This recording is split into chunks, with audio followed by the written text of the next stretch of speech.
देखते हैं हम आज की वर्कशीट में हमें क्या दिया है। Read the extract given below and answer the questions that follow. ये हमें एक एक्सट्रैक्ट दिया गया है जो कि एक पोम का एक्सट्रैक्ट है और उस पोम का नाम है अमांडा। अब इसमें एक छोटा सा होमवर्क आप खुद करेंगे। इसके जो पोएट हैं इसका नाम आप खुद ढूंढेंगे जो कि आपको अपनी टेक्स्ट बुक में बहुत इजीली मिल जाएगा। तो इसके पोएट का आप खुद फाइंड आउट करोगे और नेट पे खुद सर्च करोगे, गूगल पे सर्च करोगे कि जो इनकी पोएट हैं वो कौन है और वो कहाँ से बिलोंग करती हैं, उन्होंने कौन कौन सी पोम लिखी हैं। मैं आपको केवल इतना बताऊंगी कि ये जो एक्सट्रैक्ट है वो अमांडा पोम से लिया गया है। अब इस अमांडा पोम में मैं आपको थोड़ा सा बता देती हूँ कि अमांडा पोम में क्या दिया गया है। इसमें एक छोटी बच्ची है जिसके जो मदर है वो उसको बात बात पे टोकती रहती हैं और वो उसको बोलती रहती है, don't do this, don't bite your nail and don't eat the chocolate, be careful about your acne. Acne होता है जो फेस पे जो पिंपल्स पड़ जाते हैं। तो इन सब वो हर चीज़ के लिए टोकती रहती है। तो इसमें मदर और डॉटर, जिसमें जो डॉटर की लाइंस हैं वो ब्रैकेट में दी गई हैं और जो मदर के डायलॉग हैं वो ब्रैकेट से बाहर हैं। इस चीज़ का आप ध्यान रखेंगे। जब अमांडा बोल रही है तो अमांडा की लाइंस ब्रैकेट में दी गई हैं और जब मदर बोल रही हैं, जो मदर का डायलॉग है वो आपको बाहर, ब्रैकेट से बाहर, ये जो लास्ट की 3 लाइन है उसमें दिया गया है। तो ये जो अमांडा है, she wants to enjoy her freedom. उसको लगता है कि जो उसकी मम्मी है वो उसको रिस्ट्रिक्शन में रखती हैं, हर बात पर टोकती रहती हैं। जैसे हम अपने घर में भी बोलते हैं, हमारे जो पेरेंट्स हैं वो हमें समझाते हैं कि आप ये मत करो, आप इस चीज़ से मत खेलो, आप वहाँ मत बैठो। लेकिन वो हमें ये सब क्यों कहते हैं? ताकि हम गुड मैनर सीखें और वो हमें प्रोटेक्टिव रखें और हम अच्छे एटिकेट्स सीख पाएँ। इसी तरीके से जो अमांडा की मदर हैं वो उनको कुछ ना कुछ बोलती रहती है, लेकिन अमांडा जो है वो फ्री होना चाहती है, वो इन चीज़ों से अपने आप को अलग करना चाहती है, इसलिए वो अपनी ही किसी फैंटेसी वर्ल्ड में है और वो दूसरे किसी वर्ल्ड में अपने आप को सोच रही है, इसलिए उसकी जो लाइंस हैं वो ब्रैकेट में लिखी हुई हैं। तो देखते हैं हम इसमें क्या दिया गया है, अमांडा क्या सोच रही है। I am an orphan, roaming the street. I pattern soft dust with my hushed bare feet. The silence is golden, the freedom is sweet. Don't eat that chocolate, Amanda. Remember your acne, Amanda. Will you please look at me when I am speaking to you, Amanda? तो इसमें I am N orphan, जो Amanda है वो अपने आप को imagine कर रही है, अपने आप को क्या सोच रही है, ऑर्फन। ऑर्फन होता है अनाथ, one who does not have parents, जिसके पेरेंट्स नहीं होते। तो वो अपने आप को क्या मान रही है, अपने आप को ऑर्फन सोच रही है। वो अपने ख्यालों की दुनिया में है, शी इज़ थिंकिंग अबाउट, या she is living in a fantasy world. और वो उसमें क्या सोच रही है अपने आप को, that I am N orphan. और यहाँ पे आई कौन है, आई है यहाँ पे Amanda. Amanda who is a small girl.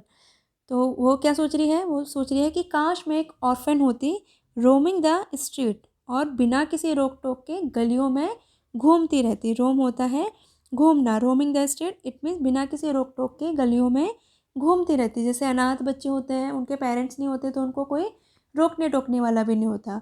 तो बोलती है आई एम एन ऑर्फन, कि मैं एक, काश मैं एक ऑर्फन होती, रोमिंग द स्ट्रीट, स्ट्रीट्स में घूम रही होती।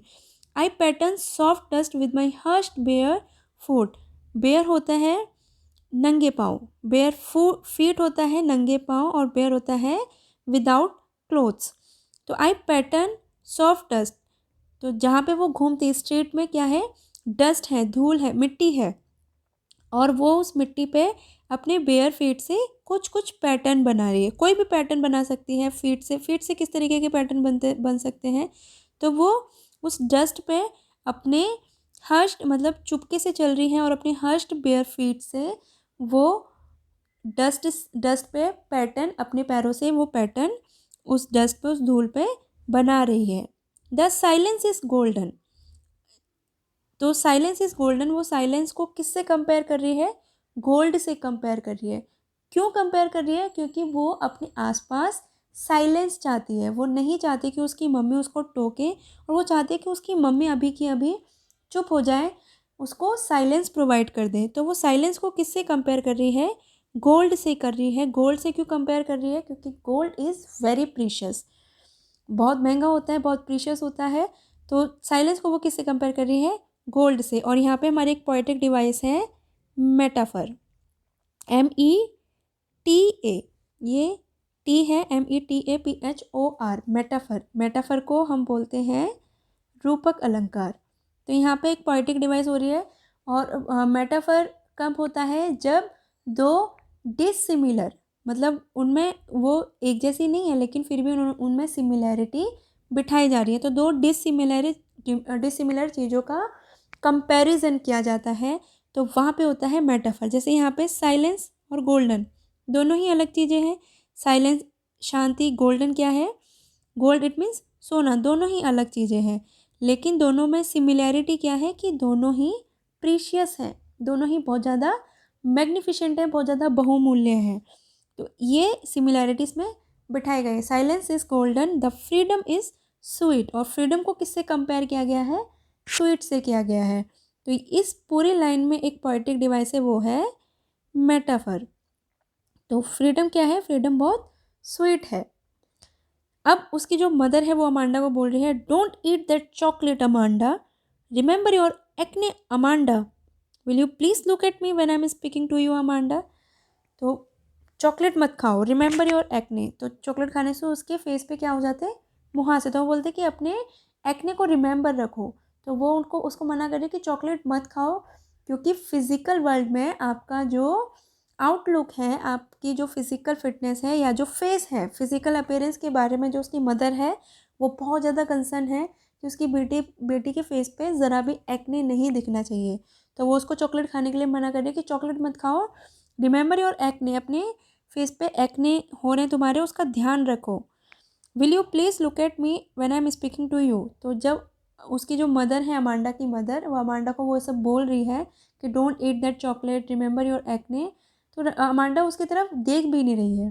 तो अमांडा को वो बोल रही है, विल यू लुक एट मी, कि जब मैं तुमसे बात कर रही हूँ मेरी तरफ देखो।